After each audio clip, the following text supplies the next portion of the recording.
تابع داری کا انعام۔ محمد بن سوید کہتے ہیں، ایک مرتبہ مدینے میں قحط پڑا۔ مدینہ منورہ میں ایک نیک شخص تھا جو ہر وقت مسجد نبوی میں رہا کرتا تھا۔ لوگ مسجد نبوی میں بارش کی دعا میں مشغول تھے کہ وہ شخص آیا۔ اس نے 2 پرانی چادریں اوڑھ رکھی تھیں۔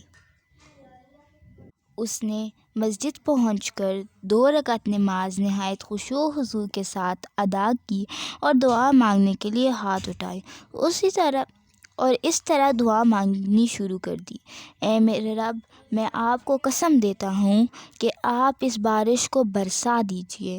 ابھی اس نے ہاتھ نیچے بھی نہیں کیے تھے کہ بارش شروع ہو گئی، اور اتنی بارش ہوئی کہ مدینے والے چیخنے لگے کہ کہیں ہم ڈوب ہی نہ جائیں۔ انہوں نے دوبارہ اس شخص کو تلاش کیا اور دعا کی درخواست کی۔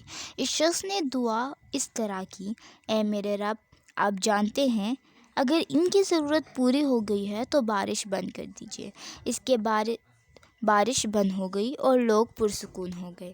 اتنے میں ایک شخص اسی دعا کرنے والے کے پیچھے روانہ ہوا اور تھوڑی ہی دیر جا کر اس کو پا لیا۔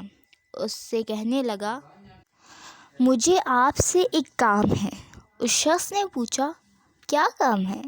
دوسرے شخص نے کہا، آپ میرے لیے کوئی خاص دعا کیجیے۔ اس نے کہا، سبحان اللہ، آپ تو خود اتنے نیک آدمی ہیں، مجھ سے کیوں دعا کروانا چاہتے ہیں؟ اس نے کہا، اچھا یہ بتائیے کہ آپ ایسا کیا کام کرتے ہیں جس کی وجہ سے آپ اس مقام تک پہنچ گئے ہیں؟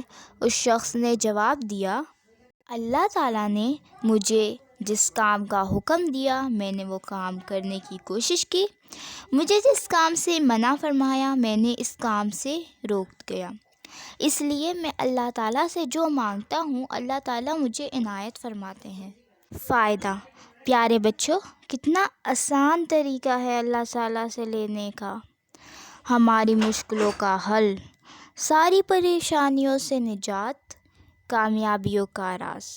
وہ صرف اور صرف ایک ہے کہ زندگی ویسے گزاریں جیسے اللہ چاہتے ہیں۔ جزاک اللہ خیرا کثیرا۔